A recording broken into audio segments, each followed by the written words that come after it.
Hello friends, welcome to my class. Now we're going to learn about hidden dimension of instructional strategies.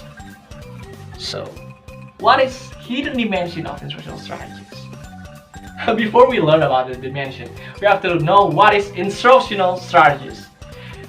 Instructional strategies is a strategy, plan, how you want to bring your student through a process, through a long process, to achieve one big goal that you have been created for them.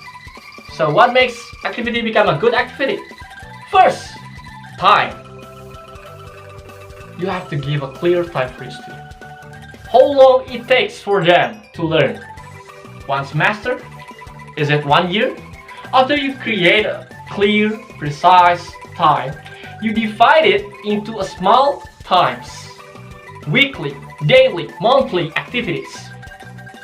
So every activities relate each other and bring them up step by step to achieve that bigger goal, the biggest goal. The second one is you have to consider to create a social activity. Social involve more than one person because student is better when they learn together. They can give their perspective and learn other people's perspective and have a big picture, a new insight.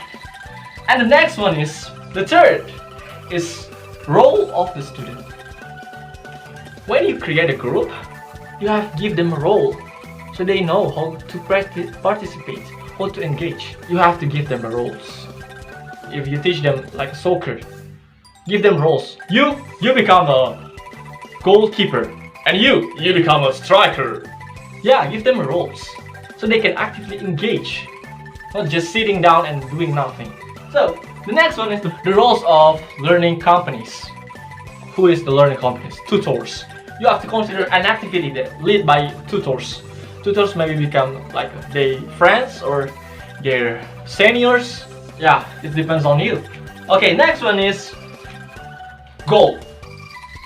Goal is important for each activity. Decide a clear goal for every activity. Goal. And then the next thing is setting. Place. Where you wanna do that place? Is it virtual or physical?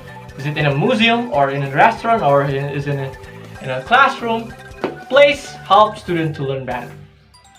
So you have to consider about the place when you create an activity. And then the next one is properties or learning elements.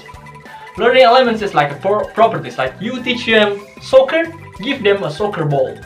You teach them about skeletons, give them a big picture of skeletons so they can know. It helps them. And then the next one is information.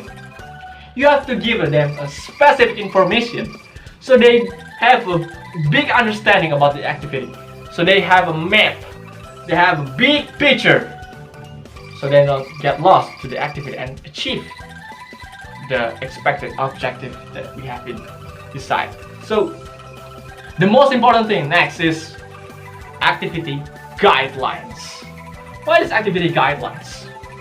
It's like when you do forums, you can see forum instruction before posting, when you posting, after posting. Dr. Sponder will provide a instruction for us. It's a guideline for us so we can create a good forum. We can build an effective forum that can give us a new experience, a new learning process. Yeah.